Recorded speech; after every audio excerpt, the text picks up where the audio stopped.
أما بعد فقد قال الله عز وجل في شان حبيبه تعظيما له وتوقيرا إن الله وملائكته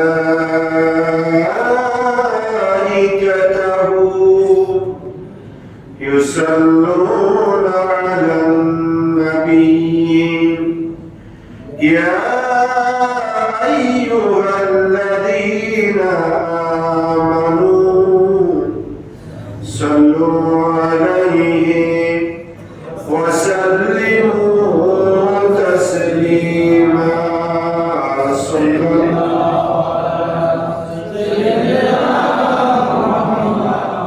وآله وأصحابه صلى الله على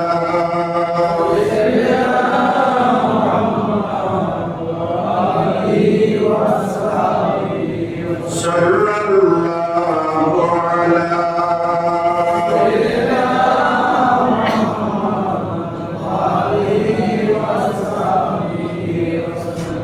أعوذ بالله من الشيطان الرجيم بسم الله الرحمن الرحيم يا أيها الذين آمنوا اتقوا الله ولتنظر نفس ما قدمت لغد واتقوا الله إن الله خبير بما تعملون صدق الله مولانا العظيم وبلغنا رسوله النبي الأمين ونحن على ذلك لمن الشاهدين والشاكرين والحمد لله رب العالمين معزز محترم حضرات علماء کرام مصلين اعزام رحمني ورحمكم الله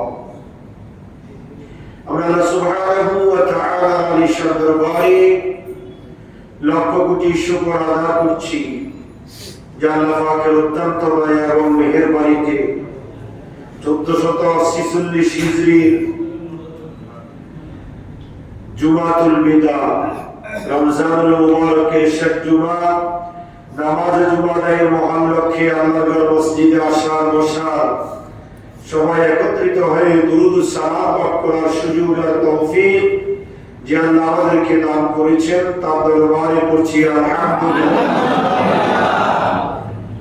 আর লক্ষ দুরূদ ও সালামের হাদিয়া করণ করছি সোনার মদিনায় কামলিওয়ালা নবী নুরুল নবী হায়াতুল নবী ইমামুল আম্বিয়া নবী যে নবীর বদৌলতে আমরা রমজান পেয়েছি কোরআন পেয়েছি আল্লাহর সৃষ্টির শ্রেষ্ঠ মধ্যে পেয়েছি আমাদের এই আম্মা মুহাম্মদুর রাসূলুল্লাহ সাল্লাল্লাহু আলাইহি ওয়াসাল্লামের নূরি দরবার সোনার মদিনায় উচ্চ আওয়াজে আরেকবার পড়ছি আলহামদুলিল্লাহ মুহতারাম হাজিরিন আজকে হচ্ছে জুমাতুল বিদা রমজানুল মুবারকের শেষ জুমা আসলে অত্যন্ত গুরুত্বপূর্ণ একটা জুমায় আমরা শরীক হতে পেরেছি শুকরিয়া আদায় করছি আল্লাহর দরবারে এই গুরুত্বপূর্ণ জুমাতুল বিদা আমরা না জানি কার জীবনের শেষ জুমা এটাকে জুমাতুল বিদা এই জন্য বলা হয় যে আল্লাহ রমজান দিয়েছেন মুত্তাকি বনার জন্য কিসের জন্য আল্লাহ বলেছেন লাআল্লাকুম তাত্তাকুন আল্লাহকে যদি জিজ্ঞাসা করা হয় আল্লাহ কেন আপনি রমজান দিয়েছেন তখন আল্লাহ রাব্বুল আলামিন হাকামুল হাকিমিন জবাব দিবে দুনিয়ার মানুষ শুনো আমি এই জন্য রমজান দিয়েছি যে লাআল্লাকুম তাত্তাকুন যাতে তোমরা মুত্তাকি আল্লাহ ওয়ালা হতে পারো সুবহানাল্লাহ তাহলে আল্লাহ রমজান দিয়েছেন আল্লাহ ওয়ালা বনার জন্য কি বনার জন্য এখন আমাদের প্রশ্ন রমজানের শেষ জুমায় আমরা এসে উপস্থিত হয়েছি আর মাত্র 3টা রোজা বাকি যদি চাঁদ দেখায় যে চাঁদের উপর নির্ভর করে 2টা কথা বলেন ঠিক কি না তাহলে একেবারে শেষ প্রান্তে আমরা এসে উপস্থিত হয়েছি আমরা নিজেদেরকে কতটুকু মুত্তাকি বানাইতে পেরেছি কতটুকু আল্লাহ ওয়ালা বলতে পেরেছি, আমাদের জীবনের অবাঞ্ছিত দিকগুলা কতটুকু পরিবর্তন হয়েছে, আমরা নিজেকে কতটুকু সংশোধন করতে পেরেছি, এই ট্রেনিং কতটুকু আমরা গ্রহণ করতে পেরেছি, আমাদের এই 1 মাসের ট্রেনিং এর উপর আর আগামী 11 মাস আমরা চলতে পারবো কিনা, ওই ধরনের স্ট্রংলি গুরুত্বপূর্ণ ট্রেনিং আমরা গ্রহণ করতে পেরেছি কিনা, এটাই হচ্ছে আজকে আমাদের চিন্তার বিষয়। কেননা আল্লাহ রমজান দিয়েছেন ট্রেনিং শুরু, এই 1 মাসের তাহাজ্জুদের নামাজ, খানা পিনা। আমাদের সমাজে এমন ব্যক্তি আছে সকাল থেকে শুরু করে সন্ধ্যা পর্যন্ত 20-25টা 30টা পান না খাইলে চলে না। কথা বলে আছে না নাই? 10-20টা সিগারেট না খাইলে পান না করলে চলে না। কিন্তু ওই ধরনের ব্যক্তিদের মধ্যেও যারা আল্লাহকে ভয় করেছেন, তারা দিনের বেলায় পান খাওয়া, সিগারেট পান করা, যাবতীয় পানীয়, যাবতীয় জৈবিক চাহিদা সব কিছুকে বিসর্জন দিয়ে একমাত্র আল্লাহর জন্য নিজেকে নিবেদিত করে দিয়েছে। এমন ব্যক্তি আমরা আছি না নাই? এই জন্য এই রমজান হচ্ছে ট্রেনিং। আপনি যদি এই 1 মাসের ট্রেনিং পরিপূর্ণভাবে গ্রহণ করতে পারেন, আগামী সময়ে আপনি কি হতে পারবেন? জয়ী হতে পারবেন, কামিয়াব হতে পারবেন। আপনার জীবনে আমার জীবনে সফলতা হয়ে আসবে আলহামদুলিল্লাহ। আজকে যে আয়াতে কারিমা শরীফ আপনাদের সম্মুখে তিলাওয়াত করেছি, কোরআনুল হাকিমের 28 পারা সূরাতুল হাশরের 18 নম্বর আয়াতে কারিমা। এই আয়াতে কারিমা আল্লাহ রাব্বুল আলামিন হাকিমুল হাকিমিন বান্দাকে বলছেন, ইয়া আইয়ুহাল্লাযীনা আমানু তাকুল্লাহ, হে আমার ঈমানদার বিশ্বাসী বান্দারা, তোমরা আমি আল্লাহকে ভয় করো। সুবহানাল্লাহ। কাকে ভয় করার জন্য বলছেন? দেখেন আল্লাহ পাক দুনিয়ার কাউকে ভয় করতে বলে নাই। আমরা তো যে বাহিনী আছে আমাদের দেশে, যদি কারো কোনো কেস থাকে বা কেউ যদি কোনো, এই যে এখন অনেকে আসে না বিভিন্ন কায়দায় লুকিয়ে আছে, পালিয়ে আছে, বিভিন্ন অবস্থাতে আছে, সময় অতিবাহিত করছে। কিন্তু আমরা যদি এই আটকে যাব, ধরা পড়ে যাব, এমন চিন্তা চেতনা অন্তরে রেখে যদি আল্লাহকে ভয় করতাম, তাহলে আমাদের জীবনটা কত সংশোধন হতো। কথা বলেন ঠিক কি না?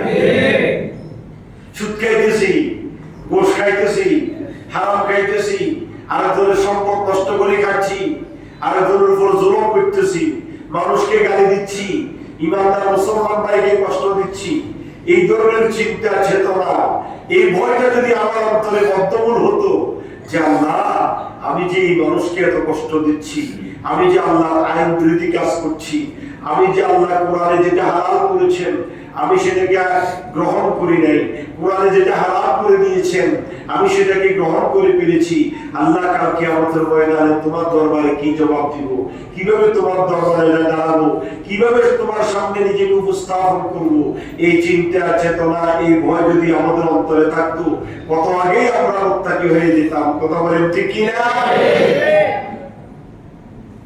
পুলিশে ধরে ফেলবে এই ভয়ে পালিয়ে আছি, আর আল্লাহর আসামির কাঠগড়ায় দাঁড়িয়ে আল্লাহর শাস্তির কাষ্ঠরে যখন আমি উঠবো, তখন আমি কি জবাব দিব, এই চিন্তা যদি আমার অন্তরে থাকতো, তাহলে তো আমার চরিত্রের অবাঞ্ছিত দিকগুলা অতি সহজেই পরিবর্তন হয়ে যেত। কথা বলেন ঠিক কি না?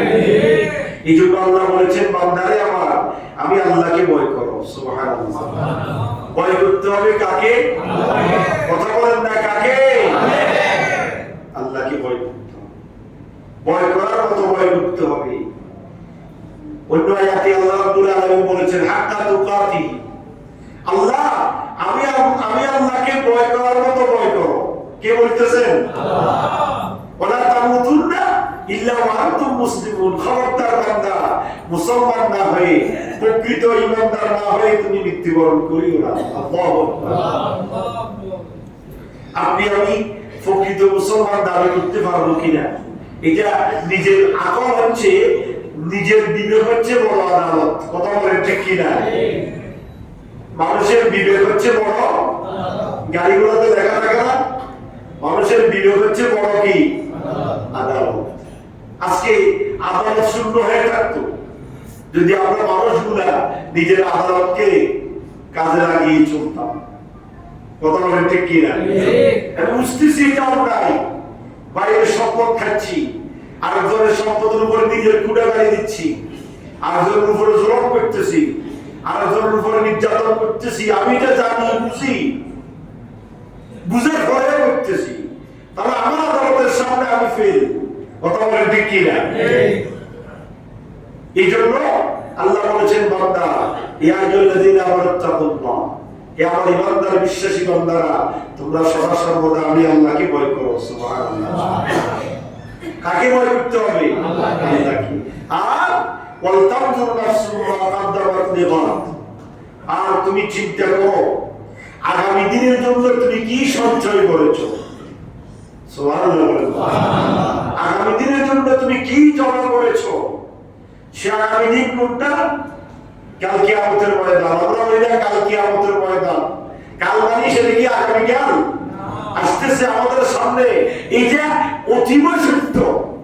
100% উপরে যদি কিছু থাকে ওইটা যে কিয়ামত সংঘটিত হবেই, আমাকে হিসাবের কাঠগড়া দাঁড়াইতেই হবে।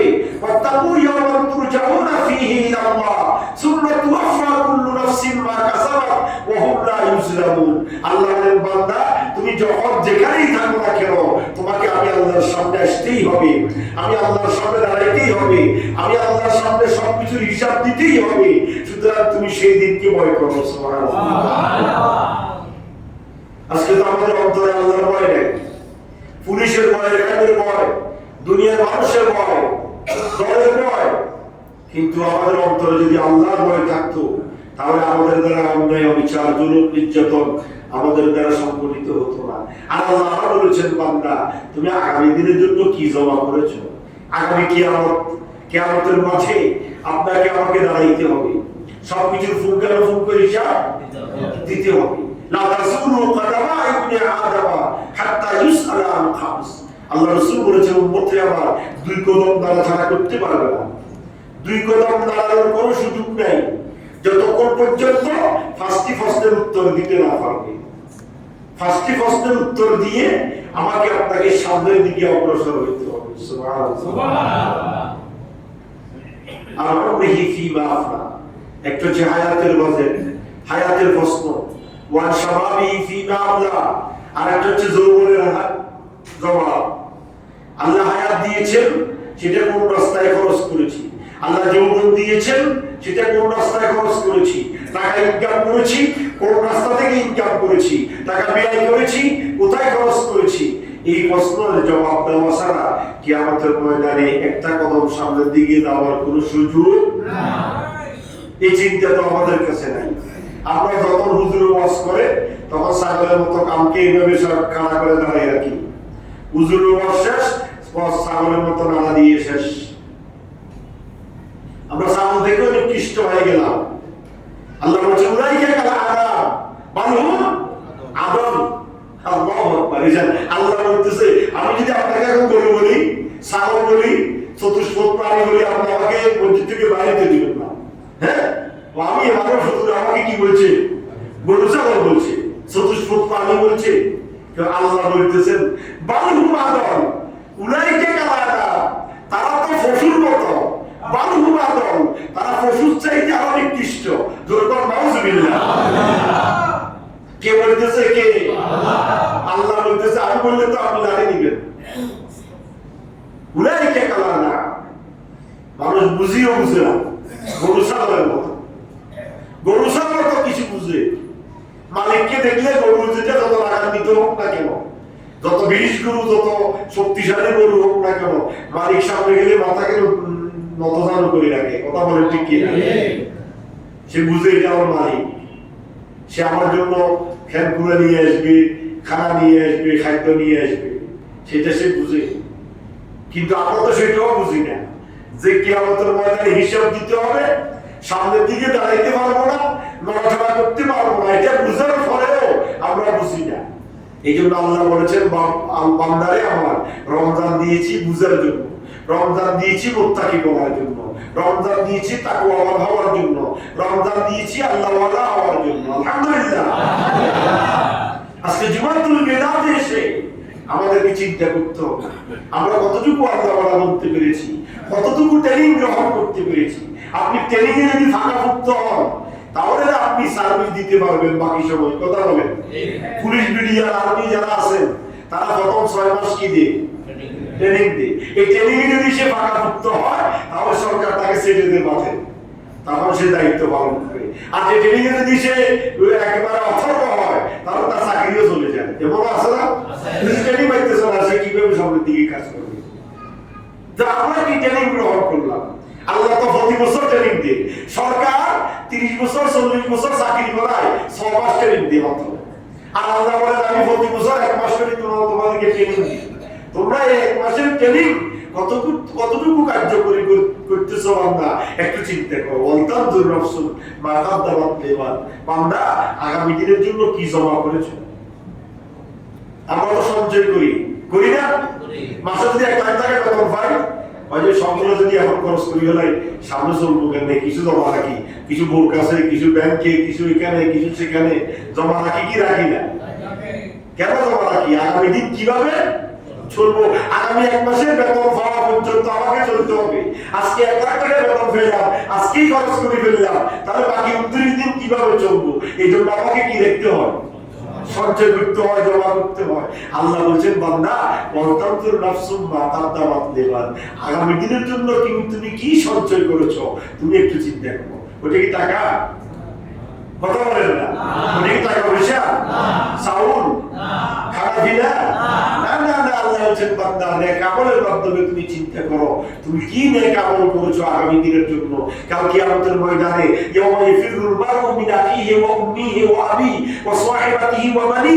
সেদিন ছেলে বাবাকে পরিচয় দিবে না, বাবা ছেলেকে পরিচয় দিবে না, স্ত্রী স্বামীকে পরিচয় দিবে না, স্বামী স্ত্রীকে পরিচয় দিবে না, বন্ধু বন্ধুকে পরিচয় দিবে না। সেই দিনের কথা বান্দা তুমি চিন্তা করো, সেই দিনের জন্য তুমি কি জমা করেছো। আল্লাহ কিছু বুঝেননি না? চুপ করে রয়েছেন। বুঝে যায় কথা? বুঝে যায়? চিন্তা করো বান্দা। দেখেন আল্লাহর কথা কত সুন্দর। আল্লাহ একটু চিন্তা করো না, তুমি চিন্তা করো বান্দা। তোমাকে তো চিন্তা করার জন্য কি দিয়েছি? আমল গরুকে দেয় নাই। মানুষকে যে জ্ঞান দিয়েছে, মানুষের চাইতে বড় হাতি। কথা বলেন ঠিক কিনা? হাতি যে শক্তিশালী, এইখানে যদি একটা হাতি পাগল হয়ে যায়, আমরা 200-500 জন যারা আছি বেগুনে বেল বানাই দিচ্ছি। কথা বলেন ঠিক কিনা? হাতির মাউত, হাতির গায়ের উপরে বসে ছোট্ট একটা ছেলে, পিচ্ছি একটা ছেলে, লাঠিটা ডালা দিয়ে মারি দেয়। হাতিও মনে মনে হয় আল্লাহ তোর মানুষ বানাইছে, আমাকেও হাতি বানাইছে। নাহলে তোর মতো এরকম 10টা ফোনারে এক জায়গায় রাখি, পা দিয়ে চাটতে হবে না, পাটা একটু রাখলে টপ করি বেলের মতো একটা আওয়াজ করবে। কথা বলে ঠিক কিনা? কিন্তু তুমি আমার মাথায় বসে আমার উপর মতো করি করতেছো। তোমাকে আল্লাহ কি বানিয়েছে? মানুষ বানিয়েছে। এই জন্য মানুষের পাওয়ার বেশি, মানুষের শক্তি বেশি। এই জন্য আল্লাহ মানুষকে গুরুত্ব দিয়েছেন। আপনি আমি মানুষ হলাম, আসল মানুষ হতে পেরেছি কিনা, আপনার আমার কাছে মানুষত্ব বোধ আছে কিনা, এটাই চিন্তার কথা, এটাই চিন্তা করতে হবে। কথা বলেন ঠিক কিনা? আজকে আল্লাহ সৃষ্টির শ্রেষ্ঠ, সে শ্রেষ্ঠত্ব আমার কাছে আছে কিনা? আল্লাহ সৃষ্টির শ্রেষ্ঠ। লাকাদ খালাকনাল ইনসান ফি আহসানি তাকওয়িম সুম্মা রাদাদনাহু আসফালা সাফিলিন। আল্লাহ বলেছেন বান্দা তোর তো একেবারে দিলাম আকাশ চুম্বি মর্যাদা, কিন্তু তুই নিজেকে এমন ভাবে একবারে শেষ করে দিলা, তুমি দিতে দিতে ডাস্টবিনের একবারে তলদেশে চলে গেলা। বান্দা কে বলতেছে? আল্লাহ। আল্লাহ তো আমাকে আপনাকে মর্যাদা দিয়েছে, সৃষ্টির শ্রেষ্ঠ বানিয়েছে, ঠিক না? এই যে বললাম একটা হাতি যদি সে কি করে, সে এখানে ক্ষমতা দেখায়, সে অনেক কিছু করে ফেলতে পারবে। কিন্তু একটা মানুষকে আল্লাহ যে ক্ষমতা দিয়েছে, হাতি মানুষের সামনে একটা নয় 500টা হাতিরও কোনো গুরুত্ব নাই। কারণ মানুষকে আল্লাহ যে আকল দিয়েছেন, জ্ঞান দিয়েছেন, এই জ্ঞান পৃথিবীর আর কাউকে। সুতরাং আমাদেরকে চিন্তা করতে হবে। আল্লাহ বলছেন বান্দা চিন্তা করো। আল্লাহ হাতিকে বলে নাই, আল্লাহ মানুষকে বলছে, বান্দা তুমি চিন্তা করো আগামী দিনের জন্য কি জমা করেছো। হাতি, গরু, ছাগল, 18,000 মখলুকাত, কোনো কিছুই হাসরের ময়দানে হিসাব দিতে হবে না। একমাত্র জিন আর ইনসান, জিন আর মানুষ। সুবহানাল্লাহ, একমাত্র জিন আর কি ইনসান। সবগুলো শুধু খাবে, খাওয়া দাওয়া ফুর্তি করো, দুনিয়া নষ্ট করা। এটা হচ্ছে 18,000 মখলুকাতের সবাই স্লোগান, একমাত্র মানুষ আর জিন ছাড়া। সুবহানাল্লাহ, মানুষ আর কি ছাড়া? জিন ছাড়া। আমরা বলি না একটা স্লোগান দিয়ে খাওয়া দাও ফুর্তি করো, দুনিয়া নষ্ট করো। এটা একমাত্র 18,000 মখলুকাতের সবাই স্লোগান, একমাত্র মানুষ আর জিন ছাড়া। কারণ আমরা মানুষ জাতি, আমরা জিন জাতি যারা আছে তাদের হিসাব দিতেই হবে। হিসাব দিয়ে আল্লাহর সামনে দাঁড়াইতে হবে। হিসাব ছাড়া দাঁড়ানোর কোনো সুযোগ নাই। ওয়াত্তাকুল্লাহ, আল্লাহ আবার বলেছেন বান্দা আমি আল্লাহকে ভয় করো। সুবহানাল্লাহ বলেন না? একটা আয়াতের মধ্যে আল্লাহ 3 বার বলেছেন। একটা আয়াতের মধ্যে কয়বার বলেছেন? ইন্নাল্লাহা খাবীরুম বিমা তা'মালুন। একটা আয়াতের মধ্যে 3 বার বলেছেন বান্দা আমাকে ভয় করো, আমাকে ভয় করো, বান্দা আমাকে ভয় করো। ইন্নাল্লাহা খাবীরুম বিমা তা'মালুন। আল্লাহ বলেন বান্দা তুমি যখন যেখানে যা কিছু করো সব কিছু খবর রাখে কে? আল্লাহ বলেন বান্দা আমি আল্লাহ তোমার সব খবর রাখি। তুমি কোথায় কোন জায়গায় কিভাবে কি করতেছো না করতেছো সবকিছুর খবর আমার কাছে আছে।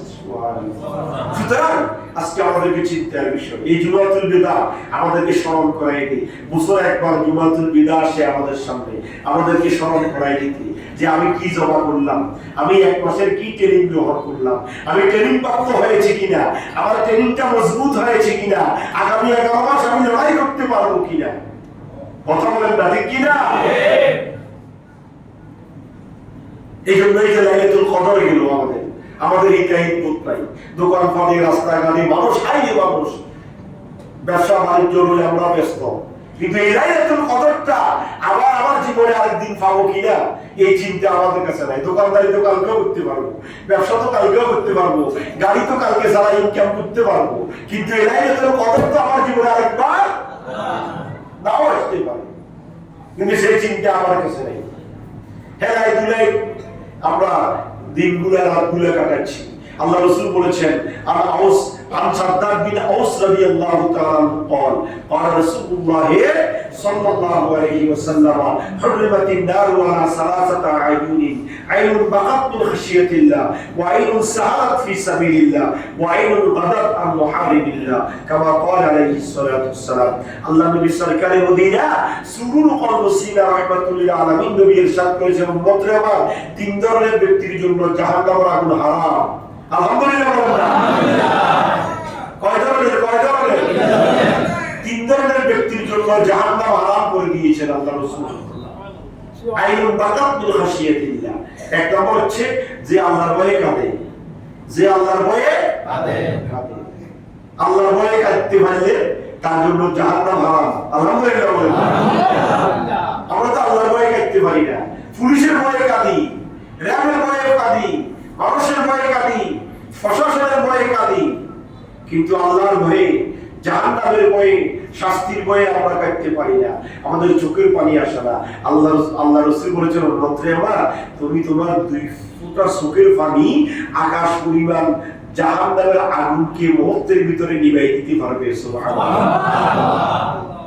আকাশ পরিমাণ জাহান্নাম তোমার জন্য অপেক্ষা করছে, আগুন দপদপ করে জ্বলছে। সেই দপদপ করে জ্বলা আগুনের মধ্যে তোমার 2 চোখের 2 ফোঁটা পানি যদি ফেলতে পারো মুহূর্তের ভিতরে মাটির সাথে দুলিশাত করে দিবে আগুনকে। আল্লাহু আকবার। এই জন্য রাত্রে গভীরে উঠে আল্লাহর দরবারে গাইতে হবে। শুধু লাইলাতুল কদরে নয়, লাইলাতুল বরাতে নয়, শুধু রমজানে নয়, তাহাজ্জুদ 12 মাস। কথা বলেন ঠিক কি না? ঠিক। 12 মাস তাহাজ্জুদ করতে হবে। এই 1 মাসের ট্রেনিং, এই 1 মাসে 3টে উঠেছেন, বাকি সময়ে 3টে উঠে যাবেন, তাহাজ্জুদ পড়বেন, তাসবিহ তাহলিল করবেন, কোরআন তেলাওয়াত করবেন, আল্লাহর ভয়ে কাঁদবেন। তখন আল্লাহ ফেরেশতাদেরকে বলে ও আমার ফেরেশতারা এরা কাঁদে কি হইছে? বলে আল্লাহ এই তুমি না বলা জানো। বলে না তুমি বলো, তোমরা বলো এই বান্দাগুলো কাঁদতেছে কেন? তখন ফেরেশতারা বলে আল্লাহ এরা বড় গুনাহ করেছে। তো গুনাহ করেছে কি হয়েছে? বলে তোমার শাস্তির ভয়ে কাঁদে। আমাকে দেখেছে কিনা? দেখে নাই। জান্নাত দেখেছে? দেখে নাই। জাহান্নাম দেখেছে? দেখে নাই। আমাকে দেখলো না, নবীকে দেখলো না, জান্নাত দেখলো না, জাহান্নাম দেখলো না। শুধুমাত্র কোরআন এবং হাদিসের কথা বিশ্বাস করে যারা আরামকে হারাম করে কাঁদছে, এ আমার ফেরেশতারা তোমরা সাক্ষী থাকো, আমার এই কন্দনরত সব বান্দাবান্দিকে আমি আল্লাহ মুহূর্তের ভিতরে মাফ করে দিলাম। আল্লাহকে মাফ করতে 2-10 দিন সময় লাগেনি। আপনার গুনাহ যদি হয় আকাশ পরিমাণ, আল্লাহর রহমত আরশ পরিমাণ। সুবহানাল্লাহ। মুহূর্তের ভিতরে আল্লাহ আপনার গুনাহকে মাফ করে দিতে পারে। এই জন্য আল্লাহ রাসূল উন্নত বলেছেন, মাম্মা কা মিন খাশিয়াতিল্লাহ ফাকাদ হারামাল্লাহু জাসাদাহু আলান নার। ওই বডির জন্য, ওই শরীরের জন্য জাহান্নামের আগুন হারাম যে শরীরওয়ালা ব্যক্তি আল্লাহর ভয়ে কাঁদতে পারে। কার ভয়ে? কার ভয়ে? আল্লাহর ভয়ে কাঁদতে পারে। সুতরাং আল্লাহর ভয়ে কাঁদার সময় আমাদের থেকে শেষ হয়ে যাচ্ছে। আমরা কাঁদবো বেশি বেশি করে, এবং বাকি 2-3 দিন সময় আছে, আমরা এই সময়টা কাজে লাগাবো। রোজা রেখে আল্লাহর গুনাহ, আল্লাহর বিরুদ্ধের দিকে আমরা ধাবিত হব, তখন আল্লাহ আমাদেরকে কবুল করবেন। কথা বলেন ঠিক কিনা? তারপরে আসেন সাদকাতুল ফিতর।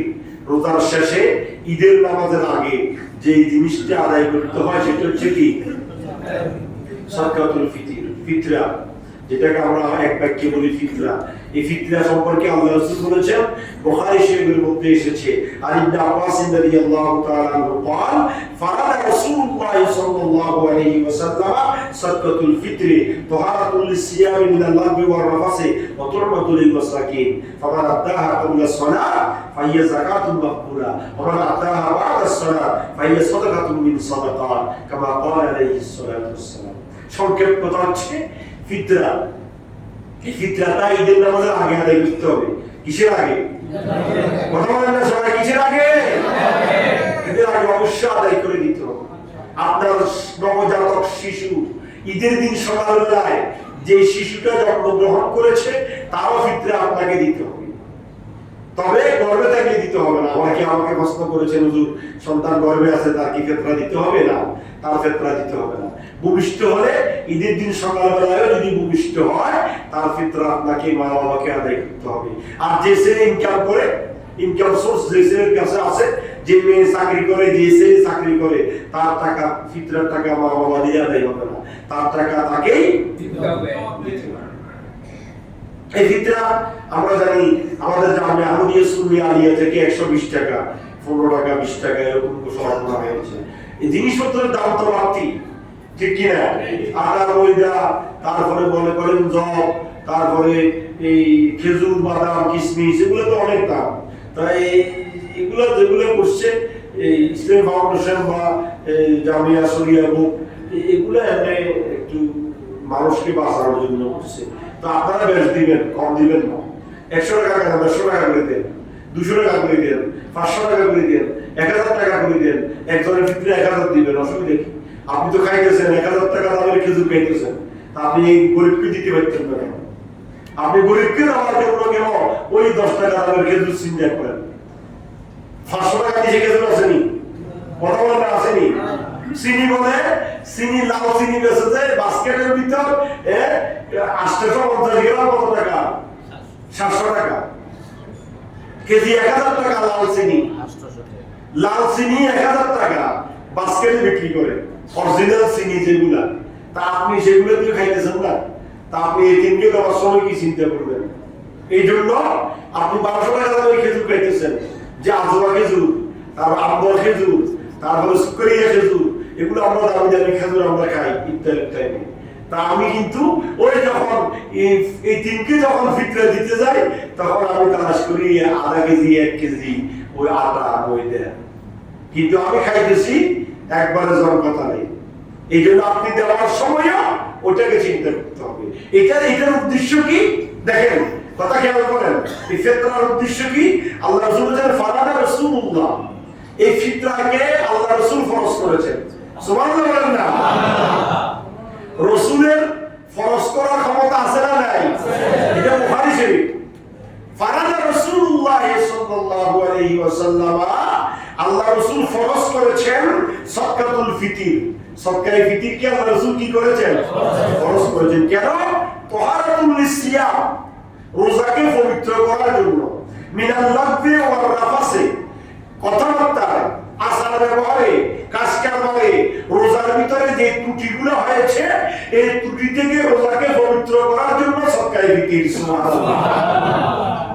আর ওয়াতুরাতুল মাসাকিন, এই সদকায়ে ফিতরের মাধ্যমে এতিম মিসকিনের সহায়ক হয়, এতিম মিসকিনের খাদ্যের ব্যবস্থা হয়, এতিম মিসকিন খানা পায়, এতিম মিসকিন অভাব থাকে না, তারা সচ্ছল হয়ে যায়। সুবহানাল্লাহ। সুবহানাল্লাহ। ফামান আদ্দাহা ক্বাবলা সালাত ফাহিয়া যাকাতুন মাকবুলা, যে ব্যক্তি ঈদের নামাজের আগে সদকায়ে ফিতর আদায় করবে তার রোজার সদকা আদায় হয়ে যাবে।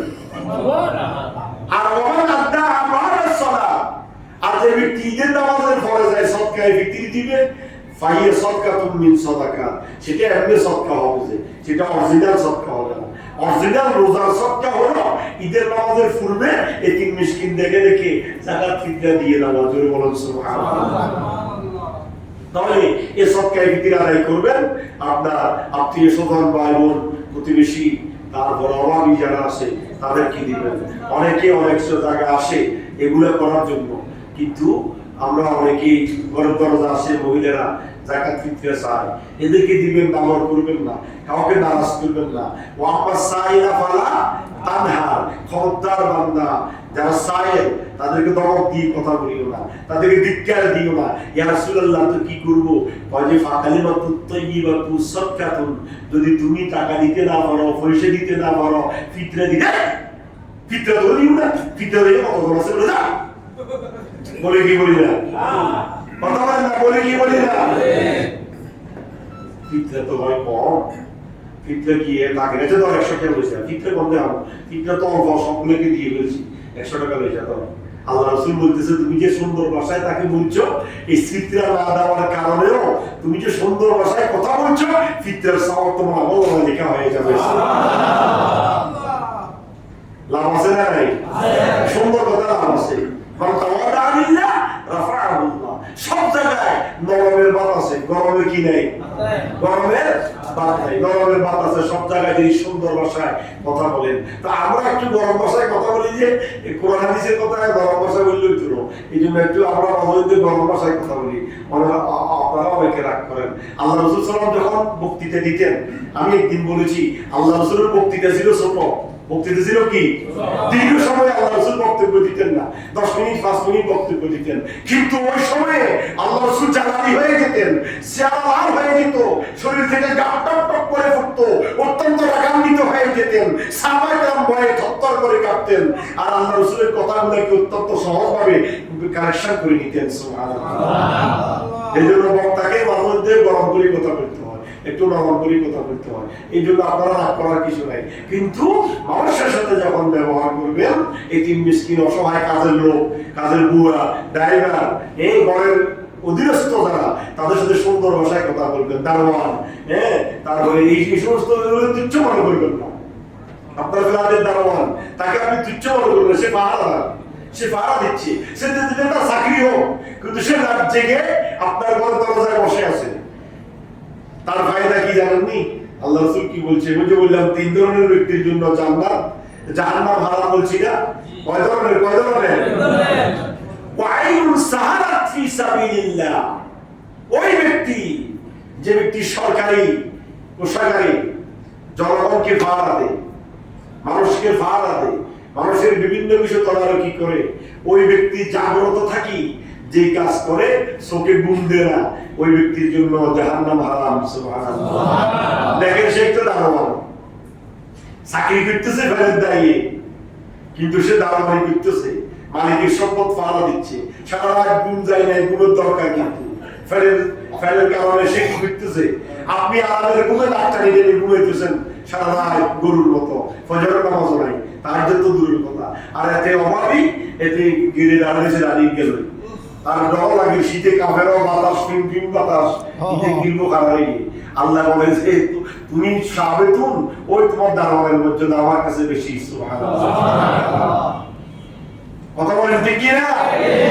যাই হোক, তারপরে এই সপ্তাহে ফিতির আদায় করবেন, নামাজের আগে ফিতরা দিবেন। ফিতরা সংক্রান্ত আর যদি কোনো মশলা জানা থাকে আমাকে জিজ্ঞাসা করবেন। তারপরে আসেন আমাদের সামনে সমাগত লাইলাতুল ঈদ। লাইলাতুল ঈদ, ঈদের রাত্রি হচ্ছে বছরের 5 রাত্রির এক রাত্রি, মনে রাখবেন। ঈদুল ফিতর যদি রোজা 30 দিনে হয়, রোজা যদি 30 দিনে হয় তাহলে মঙ্গলবারে ঈদ হবে, তাহলে মঙ্গলবারে কি হবে? আর রোজা যদি 29 দিনে হয় তাহলে সোমবারে ঈদ হবে। তো এই সোমবারে যদি ঈদ হয় রোববারে দিবাগত রাত্রির আমল, আর যদি মঙ্গলবারে ঈদ হয় সোমবারে দিবাগত রাত্রির আমল হচ্ছে কি? এশার নামাজ বা জামাত আদায় করবেন, মসজিদের সময় কাটাবেন, তাসবিহ তাহলিল মিলাদ কিয়াম দুরূদ সালামে অংশগ্রহণ করবেন, জিকির আজকার করবেন, রাতভর কোরআন তেলাওয়াত করবেন। সাত হচ্ছে রমজানের রোজা শেষে এলো খুশির ঈদ। খুশির ঈদে লাফালাফি করলে কাজে তো না। এই ঈদের রাত্রি হচ্ছে কান্নার রাত্রি, যে পুরো 1 মাস চাকরি করলাম, আল্লাহ না জানি আমাদেরকে চাকরির বেনিফিট দিচ্ছে কিনা। কথা বলেন ঠিক কিনা? এই 1 মাসে চাকরি করলাম, বেতন পাবনি আল্লাহ জানে। যারা কর্মজীবী আছে, যারা ওই কন্ট্রাক্টর আছে, তারা সবসময় অন্তরে ফুতুর ফুতুর করে।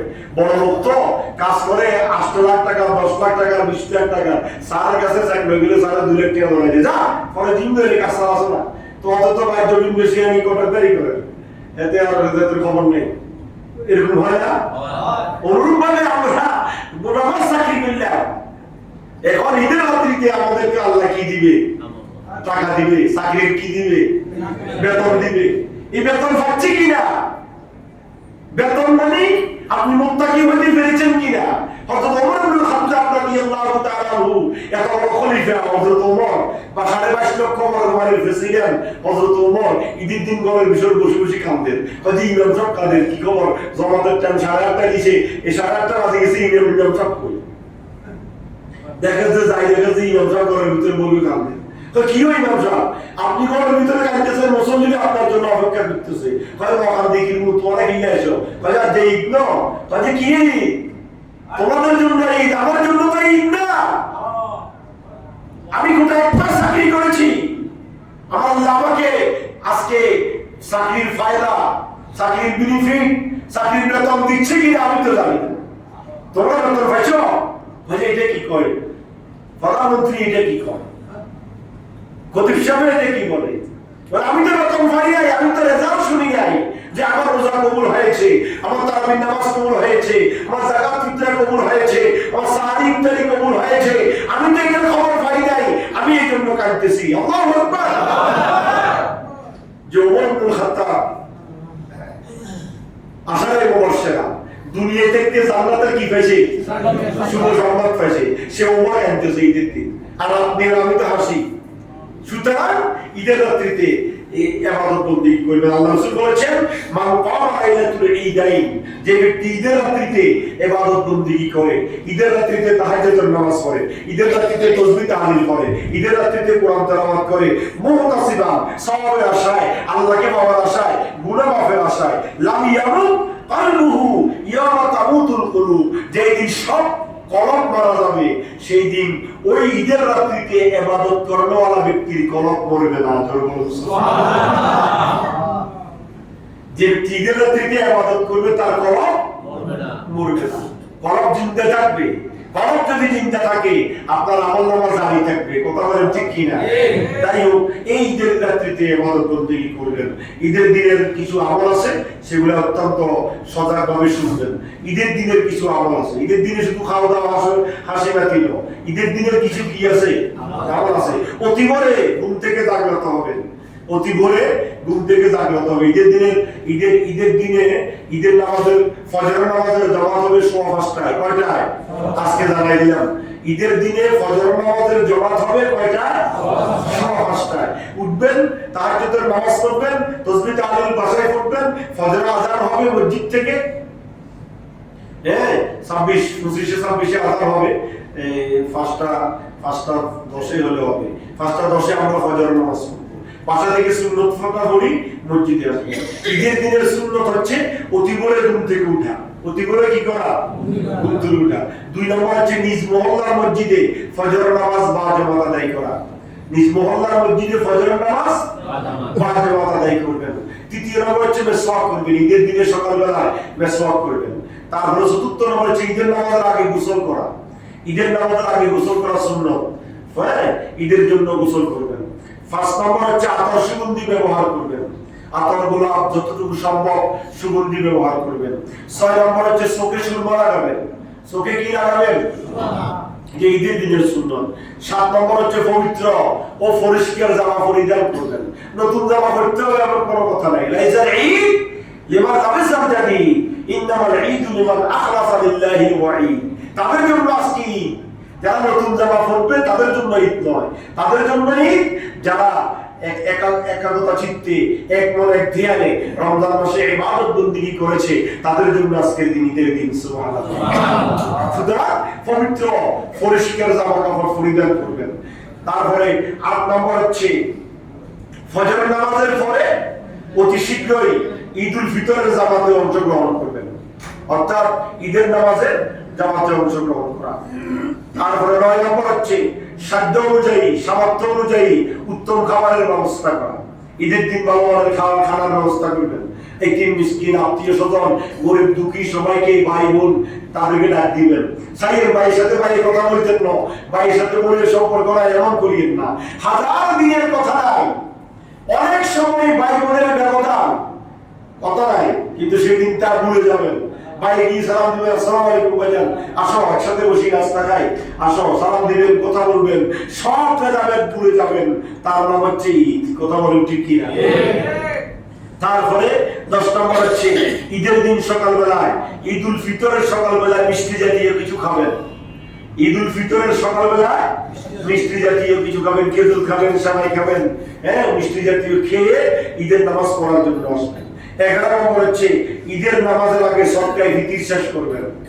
এইটা তো বললাম কিছুক্ষণ আগে, ঈদুল ফিতর নামাজের আগে সদকায়ে ফিতর শেষ করবেন। আরেকটা কথা বলি, এবার আপনি শহরে আপনার বাড়িতে কিছু গরিব দুঃখী আছে, আপনি প্রতি বছর তাদেরকে সদকায়ে ফিতর দিয়ে এসেছেন।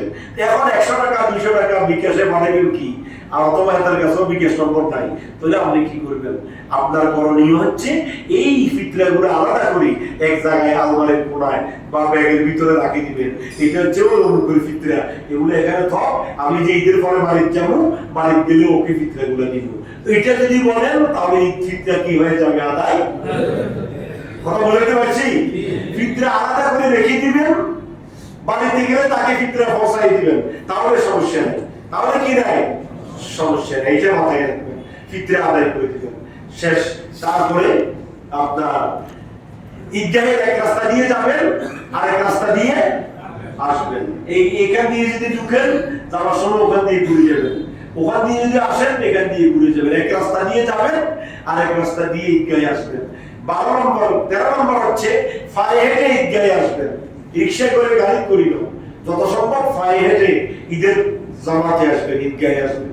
14 নম্বর হচ্ছে যাওয়া আসার পথে ছোট ছোট আওয়াজে তাকবীর করবেন, আল্লাহু আকবার, আল্লাহু আকবার, লা ইলাহা ইল্লাল্লাহ, আল্লাহু আকবার, আল্লাহু আকবার, ওয়া লিল্লাহিল হামদ, আল্লাহু আকবার, আল্লাহু আকবার, লা ইলাহা ইল্লাল্লাহ, আল্লাহু আকবার, আল্লাহু আকবার, ওয়া লিল্লাহিল হামদ। তাকবীরে তাশরীফ বলে, এই তাকবীরে তাশরীফ পড়তে পড়তে ছোট আওয়াজে ঈদগাহে আসবেন। দুই চারজন একসাথে কথা বলি গল্প গুজব করে আসবেন না। আসার সময় চুপে চুপে কি পড়বেন? তাকবীর পড়বেন, আল্লাহু আকবার, আল্লাহু আকবার, লা ইলাহা ইল্লাল্লাহ, আল্লাহু আকবার, আল্লাহু আকবার, ওয়া লিল্লাহিল হামদ। ঈদের জামাতে আসবেন, ঈদের খুতবা শোনা ওয়াজিব। খুতবা শোনা কি ওয়াজিব? খুতবা বুঝেন না বুঝেন, আরবি যেটা হুজুরের মুখ থেকে বাইরে দিতেছে এটা তো বুঝবেন। কথা বলেন ঠিক কি না? এটা তো শুনতে পারবেন, বুঝেন না বুঝেন। ঈদের জামাতে এসে নীরবে ঈদের নামাজ আদায় করবেন, খুতবা শুনবেন, তারপরে মিলাদকে আমানত করে ঈদগাহ থেকে যাবেন, আত্মীয় স্বজনের সাথে গোলাগুলি করবেন। এখন বাইরেও কিছু হুজুর বাইরে এসে আলাদিসের কাইলাইকে দেখলাম, স্বামী মির মুজাফফর নাকি বদমাশ, এতে হজের গোলাগুলি বেদাত করে। যেটা অথচ যে আলিশান চেয়ারে বই বক্তব্য দেয়, পিছন দিয়ে যে কারুকার্য কন্ডিশন, তো এটা কি? এটা কি রসুল জামানায় তোমার গদি এটা আছিল না? এই গদিতে বসে তুমি বক্তৃতা দাও, ওটা বেদাত, ওইটা বেদাত, ওইটা দাঁত। কোলাকুলি করবেন, মুআলাকা মুসাফাহা, আপনারা নাম শুনেন না এগুলা? মুসাফাহা করলে গুনাহ মাফ হয়, মুআলাকা করলে গুনাহ মাফ হয়। বুকের সাথে বুক মিলাইবেন, একজনের সাথে আরেকজনের দূরত্ব কমে যাবে, কাছাকাছি হবে, একজনের মধ্যে আরেকজনের আন্তরিকতা, হৃদয়তা, ভালোবাসা সৃষ্টি হবে। আর এই বদমাশে কথা নিবে না, এতে ফেসবুকে বসে বসে এই আহলে হাদিসের খবিস, এগুলো থেকে আপনারা দূরে থাকবেন। মুসাফা করবেন, মুআলাকা করবেন, কথাবার্তা বলবেন, ঈদের জামাতে আনন্দ প্রকাশ করবেন, আল্লাহর কাছে মাপ চাইবেন, পাশাপাশি ভাইদের সাথে কোলাকুলি করে আনন্দ প্রকাশ করবেন। এটার দ্বারা আপনার গুনাহ মাফ হবে। সুবহানাল্লাহ। আরে আল্লাহ রাসূল বলেছে মুসাফা যখন করে এভাবে দুই হাত এভাবে ধরে, ধরা পরে একটু ঝাঁকি দিতে বলছে, ধরে একটু কি দিতে বলছে, যাকাত। ইয়া রাসূলুল্লাহ, দুই হাত ধরে কিভাবে যাকাত দিব? কয় যাকাত দিলে তোমার আমলনামা থেকে তোমার গুনাহগুলো দূরীভূত হয়ে যাবে। এই বদমাশগুলা শুধুমাত্র মানুষকে কিভাবে গুনাহে যুক্ত করবে এই চিন্তায় থাকে। তারা ইহুদি নাসারাদের এজেন্ট নিয়ে বাংলাদেশে কাজ করে, এই জন্য আহলে হাদিস নাম দিয়ে এই জন্য মানুষকে পথভ্রষ্ট করে। আপনারা তাদের কথা কান দিবেন না, যেই কাজে সওয়াব বেশি সেই কাজ করবেন, মুসাফা করবেন, মুআলাকা করবেন, সবাই খাবেন, একজনের বাসায় একজন যাবেন, আন্তরিকতা আসা যাওয়া করবেন, একজন আরেকজনের বাসায় দাওয়াত দিবেন, দীর্ঘদিনের শত্রুতা ভুলে যাবেন, দেখবেন ঘরের ভিতর, বাসার ভিতর, মহল্লার ভিতর, পরিবেশের ভিতরে একটা শান্তি কায়েম করবে। কথা বলেন ঠিক কি? যা আলোচনা করেছি আল্লাহ আমাকে এবং আপনাদের সবাইকে আমল করার তৌফিক দান করুন। আমিন। আগামী ঈদুল ফিতরের জামাত আমাদের অত্র মসজিদে সকাল 8:30 অনুষ্ঠিত হবে। সকাল 8:30 ঈদুল ফিতরের জামাত অনুষ্ঠিত হবে। আপনারা নির্দিষ্ট সময়ের আগে ঈদুল ফিতরের জামাত আদায় করার জন্য মসজিদে চলে আসবেন। আল্লাহ সবাইকে তৌফিক দান করুন। আমিন। আসসালামু আলাইকুম।